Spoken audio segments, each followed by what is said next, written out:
ನೋಡ್ರಿ, ನೀವು ಕೇಸ್ ಹಾಕಿದೆ ಅಂತ ನೀವು ಅನ್ಕೊಳ್ತೀರಿ. ಡಿ ಕೆ ಶಿವಕುಮಾರ್ ನನ್ನ ಬಾಂಧವ್ಯ ಸ್ನೇಹ ಇವತ್ತಿಂದಲ್ಲ, ಇದು ಗೊತ್ತಿರಲಿ.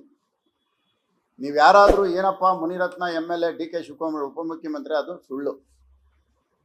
ನಾವಿಬ್ಬರು ಬೆಂಗಳೂರು ನಗರದಲ್ಲಿ ಓಡಾಡುವಾಗ ಇದ್ದಂಥ ವಾಹನಗಳು ಅಂಬಾಸೆಡ್ರು, ಫಿಯೇಟು, ಲ್ಯಾಂಬ್ರೆಟಾ, ವೆಸ್ಪಾ, ಬುಲ್ಲೆಟು, ಜಾವ, ಇಷ್ಟೇ ಬೆಂಗಳೂರು.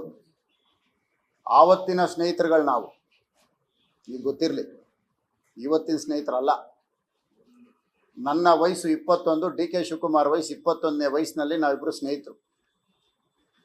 ಬಹುಶಃ ಡಿ ಕೆ ಶಿವಕುಮಾರ್ಗೆ ಬರೆದಂಥ ಆ ಬರಹ ಇದೆಯಲ್ಲ, ಹಣೆ ಬರಹ, ಬಿಲ್ ಗೇಟ್ಸ್ಗೂ ಬರೆದಿಲ್ಲ, ಬಿಲ್ ಕ್ಲಿಂಟನ್ಗೂ ಬರೆದಿಲ್ಲ, ಆದಾನಿಗೂ ಬರೆದಿಲ್ಲ, ಅಂಬಾನಿಗೂ ಬರೆದಿಲ್ಲ.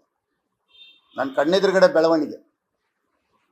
ಯಾವುದೋ ಪೂರ್ವ ಜನ್ಮದ ಪುಣ್ಯ, ಒಳ್ಳೇದಾಗಲಿ, ಮುಖ್ಯಮಂತ್ರಿ ಆಗಬೇಕು ಅಂತ ಬಯಸೋರು ಸಣ್ಣತನ ಬಿಟ್ಟು ರೇಪ್ ಕೇಸ್ ಹಾಕ್ಸೋದು, ಹನಿ ಟ್ರ್ಯಾಪ್ ಮಾಡೋದು, ಈ ರೀತಿ ಪರದ ರಾಜ್ಯದವ್ರನ್ನ ಕರ್ಕೊಂಬಂದು ಟೆಂಡರ್ಗಳು ಕೊಡೋದು, ಇದನ್ನೆಲ್ಲ ಬದಲಾಯಿಸ್ಕೊಂಡು ಒಂದು ಒಳ್ಳೆಯ ರೀತಿಯಲ್ಲಿ ಒಳ್ಳೇದಾಗಲಿ ಅಂತ ಬಯಸೋದ್ರಲ್ಲಿ ನಾನು ಒಬ್ಬ ಇದ್ದೀನಿ. ಯಾಕಂದರೆ ನನ್ನ 21ನೇ ವಯಸ್ಸಿನ ಸ್ನೇಹಿತ.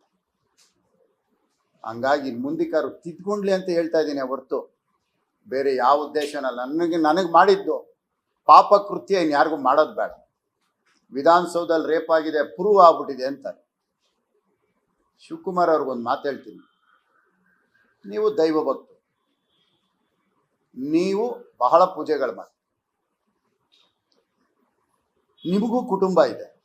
ನೀವು ಕರೆದ ಕಡೆ ನಿಮ್ಮ ಕುಟುಂಬನ ಕರ್ಕೊಂಬನ್ನಿ, ನಾನು ಕರ್ಕೊಂಬರ್ತೀನಿ. ನಾನು ಪ್ರಮಾಣ ಮಾಡ್ತೀನಿ ಈ ಅತ್ಯಾಚಾರ ಮಾಡಿಲ್ಲ ಅಂತ. ನೀವು ಪ್ರಮಾಣ ಮಾಡಿ, ಈ ಅತ್ಯಾಚಾರದಲ್ಲಿ ನನ್ನ ಪಾತ್ರ ಇಲ್ಲ, ಈ ಸುಳ್ಳು ಪ್ರಕರಣದಲ್ಲಿ ನಾನು ಏನೂ ಮಾಡಿಲ್ಲ ಅಂತ ನೀವು ಹೇಳಿ ನೋಡ. ಆ ಭಗವಂತನಿಗೆ ಬಿಟ್ಬಿಡ. ನೀವು ಯಾವಾಗ ಯಾರ ಹತ್ರ ಹೋದ್ರಿ, ಯಾವಾಗ ರೇಪ್ ಕೇಸ್ ಕೊಡೋಕ್ಕೆ ಹೆಂಗೆ ಕುಮ್ಮು ಕೊಟ್ಟಿದ್ದೀರಿ, HIV ಕಥೆನ ಹೆಂಗೆ ಕಟ್ಟಿದ್ದೀರಿ, ಎಲ್ಲ ಗೊತ್ತಿದೆ, ಎಲ್ಲ ಪ್ರತಿಯೊಂದು ಗೊತ್ತಿದೆ. ನನ್ನನ್ನು ತೇಜೋವಧೆ ಮಾಡಿ ನೀವು ಏನು ಸಾಧನೆ ಮಾಡ್ತೀರಿ? ಏನು ಪ್ರಯೋಜನ? ನನ್ನ ಕುಟುಂಬಕ್ಕೆ ನಾನೇ ಮೊದಲು, ನಾನೇ ಕೊನೆ ರಾಜಕಾರಣ. ಇನ್ನೊಬ್ಬರಿಗೆ ಯಾರನ್ನ ಇರಬೇಕು ಅನ್ನೋ ಆಸೆ ಇದ್ದಿದ್ರೆ ನೀವು ನನಗೆ ಏನನ್ನ ದ್ವೇಷ ಸಾಧಿಸ್ಬೋದು. ನಾನೇ ಕೊನೆ. ನನ್ನ ಮೇಲೆ ಇಂಥದ್ದು ಮಾಡಬಾರ್ದಾಗಿ. ದೇವರು ನಿಮಗೆ ಕ್ಷಮಿಸಲ್ಲ. ಈಗಲೂ ಹೇಳ್ತೀನಿ, ತಿದ್ದುಕೊಳ್ಳಿ.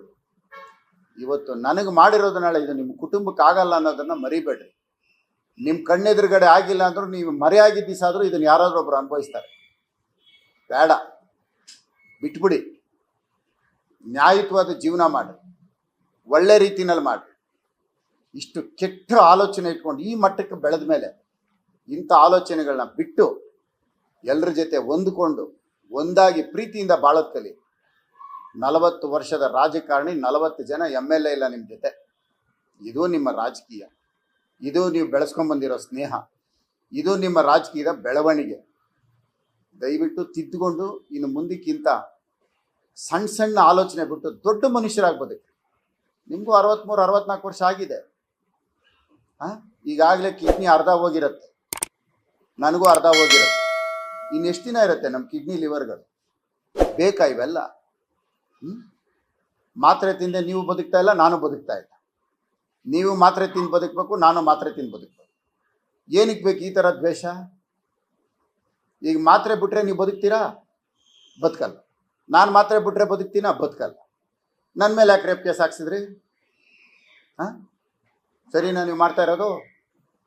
ಬಿಟ್ಬಿಡ್ರಿ, ಸಾಕು. ಏನಕ್ಕೆ ಬೇಕು?